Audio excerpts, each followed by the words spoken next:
en déclarant « Je suis descendu du ciel pour faire non ma volonté, mais la volonté de celui qui m'a envoyé », le Seigneur savait qu'il venait pour accomplir le plan de Dieu.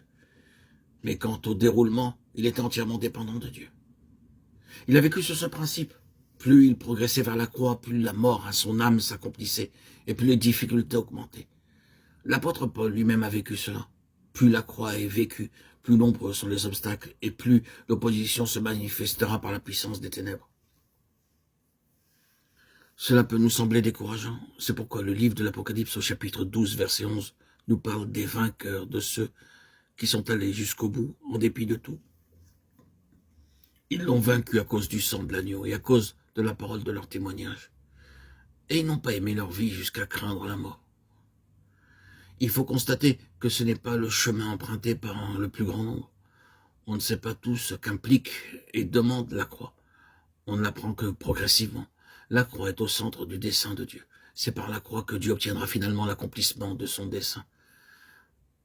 La prière du Seigneur, au chapitre 17 de l'évangile de Jean, est en relation avec l'unité, afin que tous soient un, comme toi, Père, tu es en moi, et comme je suis en toi, afin qu'eux aussi soient un en nous, pour que le monde croie que tu m'as envoyé. Je leur ai donné la gloire que tu m'as donnée, afin qu'ils soient un, comme nous sommes un. Que tous soient un. C'est une mesure très élevée que le Seigneur demande au Père. Si tous les enfants de Dieu rassemblés dans les assemblées, dans les réunions, demeuraient ensemble et se réunissaient chaque jour pour chanter des cantiques, prier, alors ils ne tarderaient pas à rencontrer des difficultés se manifestant par l'affrontement de caractères et de personnalités différents. Et l'explication de ces difficultés provient de ce que le peuple de Dieu vit encore dans son âme et de sa vie naturelle.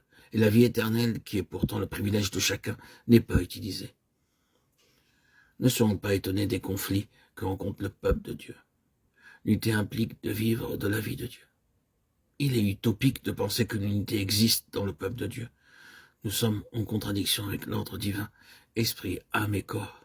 Car par la chute, nous sommes devenus âme, esprit et corps, et parfois corps, âme et esprit. La vie de l'homme naturel est divisée en elle-même, empêchant l'unité. C'est la source de toutes nos difficultés. L'homme s'évertue à trouver des solutions, mais il n'y a pas d'autre solution que la croix.